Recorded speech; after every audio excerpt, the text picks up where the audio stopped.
Dive into the legend of the future where gods, adventurers, magic, and spectacular settings clash. It feels like a Dungeons & Dragons adventure, but the story rapidly develops layer upon layer with hints of science fiction, familiar ties with planet Earth, and a shrouded, deceitfully rewritten history. Adventurers serve a pantheon of gods called Tekka, but did they really create everything? Or are those adventurers baited with a vain hope for glory, riches, and fame for purposes only known by the gods? Many have succeeded, but countless others have met untimely doom or been discarded by the gods. Put together the clues of intrigue, mystery, and adventure as you follow fate fusing together four strangers, and with them face powerful foes, strange creatures, and the innovative story of this impossible quest that has never been told in the history of literature. Can you figure out where this story is going? Find Scepter of the Gods, The Rod of Truth now on Amazon and get immersed in the beginning of a 5-book saga that will not let you go.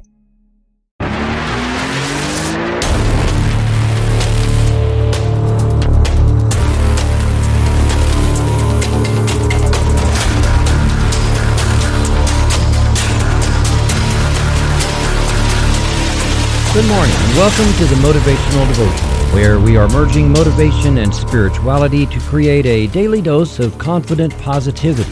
I hope that this morning's podcast will help you to be more spiritually and positively motivated so that you can transform your day. Good morning. I am Mark the Writer, and I want to thank you for joining me today. If you know anyone who could use some encouragement in setting goals or spiritual development, then please share this podcast or the blog version from motivational-devotional.com. Also, why not visit the Motivational Devotional Facebook page and follow us there? You can listen to every episode right on the page. Now, let's get started with today's Motivational Devotional. Do you know that old saying that somebody's bark is worse than their bite? It makes sense, right? Although none of us usually puts much thought into it when we hear it, when you do think about it, a really big dog behind a locked door has a ferocious, fearsome, and hopefully intimidating bark. Such a bark would make a would-be intruder think twice, usually, before breaking in. At least that's usually the hope of the owner. A dog that barks like that seems like the kind of animal that if it was irritated enough and got hold of a part of your body, you would be in a lot of trouble. So if that dog's bark is worse than his bite, as the saying goes, then our general meaning is that even though it sounds ferocious and fearsome, if there's anything at all to fear, it's probably that it might lick you to death. I had a golden retriever who was like that. Her name was Molly, which is probably the most common name for a female golden, I guess, and she had a bark that would strike fear into people. If they were approaching the car, it was nearly unbearable to be a person inside the car. It was deafening, and it was a little scary, even to me, her owner.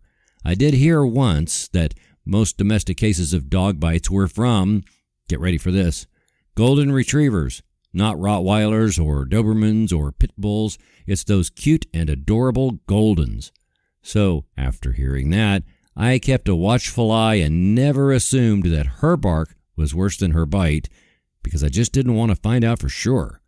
When Molly was about 4 years old, we acquired another rescue pup named Scout, a flat coat retriever. He's completely black, and he's been a handful since we got him. After my wife passed away a little over a year ago, I still had to keep going to work, so I changed out the back door for one with a pet door, so I wouldn't come home to find accidents in the house.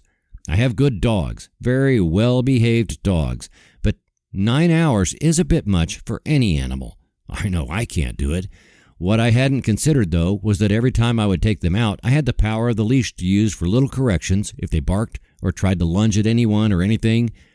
My backyard is fenced, but now that he has for months had free rein to come and go as he pleases, he starts barking before hitting the pet door and runs to the back corner of the yard barking. He runs across the yard barking. He barks while he's pooping. I know, maybe that's embarrassing to the dog, but it's okay. He doesn't listen to my podcasts. Most of the time, I don't think he's really barking at anything. I surely can't see or hear anything out there worthy of admonition. I know that's true at least some of the time because he will go to the back corner barking and then stop with his nose raised as if he's listening. He barks and listens. Tries to get the neighbor dog behind us to answer. I know that's it. My husky, on the other hand, will now and then join in with a woof here and there as if offering backup and support. But she's not really into it, you know? She would rather watch, get a sense of things, and then if there's a reason to go after something, she just goes after it. She's a dog whose bite is definitely worse than her bark, although not for humans because she's visited nursing homes a lot. She's never met a hand she didn't want to have scratch her. Squirrels, however, as well as rabbits and chipmunks, need to run away fast in fear because she has gotten at least one of each of these back there. She didn't bark first, she just went and got it. My husky, for the most part, is more of a zen sort of animal. Apart from the issues she has with small, furtive animals, she likes to hang out, watch, and just sort of be in the moment with her surroundings. No barking involved. She just likes to be. The way she likes to be best is with someone scratching her belly. She's such a mooch. So, when watching all this interesting behavior with my dogs the other day, I saw them among all the massive amount of trees I have in the backyard, and I realized that all the trees, of course, have bark, and then I thought how funny it is that they have bark, but they don't bark.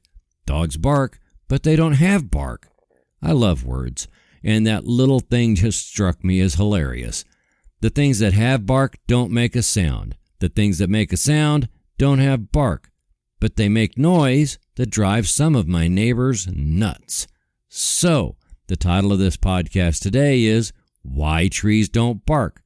Well, the easy and very simple answer as to why is that trees don't have vocal cords. End of story. That's why they don't. However, it goes deeper than that. They don't need the vocal cords because they wouldn't even try even if they had them. Any of the trees in my backyard don't care what the neighbors behind us are doing. They don't care whether a cat is walking through the yard. They don't care if there are kids playing out there, and they don't care if another dog happens to walk through our yard. They are rooted where they stand, and they are quite content living in their treeness as the day goes by without trying to make their presence known to every other living thing in the universe the way Scout does. So, in my very strange way of looking at things, to me, the reason trees don't bark is because their nature of being is such that they aren't driven to alert anyone to anything. Trees are content. Trees don't try to scare other things away, which would be a useful trait for those trees in the rainforests that are getting cut down in record numbers. Trees are like the ultimate example of wu-wei because their work gets done without them appearing to do it. They process the carbon dioxide out of the air, turn it into nutrients that they need, and then supply us with oxygen in the perfect symbiotic relationship. Trees don't bark because they don't need to. The most profound point to all of this is that each of us should endeavor to be more like a tree than a dog. That may sound really silly to some people, but think about it. If you are truly rooted in your way of being, you draw your sustenance from a spiritual foundation, and you bask in the light of the universe, and you quietly get your thing done, even if all around you is total chaos. Then you are like the tree. The tree lives in symbiosis with everything else around it. Scout, on the other hand, is constantly patrolling through the house, huffing and puffing, running into the backyard barking, just in case anything needs barked at, and living on high alert. He barks because he can't comprehend any other way of being. Wouldn't you rather be more like a tree than the barking dog? For me, I think I prefer living in such a way that I don't bark for the same reasons the trees don't bark. I think I prefer the idea of living the rest of my life like a tree, with my roots intertwined with the roots of my favorite person, as we drink in the light of spirit, live in symbiosis with those around us, and quietly have awareness without feeling the need to make everyone else aware of us. Wouldn't you rather be like the tree and not have to bark?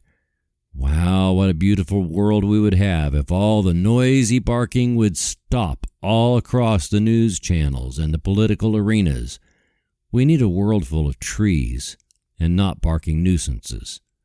I hope you'll join me in being more like the tree. Let's let go of our attachment to any need to bark. In our treeness, we will experience that all of creation is conspiring in our favor. Trust that the universe always has your back. Thich Nhat Hanh wrote in his book, You Are Here, Discovering the Magic of the Present Moment. A strong emotion is like a storm. If you look at a tree in a storm, the top of the tree seems fragile, like it might break at any moment. You are afraid the storm might uproot the tree. But if you turn your attention to the trunk of the tree, you realize that its roots are deeply anchored in the ground, and you see that the tree will be able to hold. You too are that tree. Thank you for taking the time to listen today. Please help keep this podcast going by following the Motivational Devotional Facebook page, following @Threefold Way Radio on Twitter, and sharing the written format of today's message from motivational-devotional.com on your social media. I am deeply grateful for your support, and thank you for letting Motivational Devotional be part of your journey. Peace out. See you tomorrow.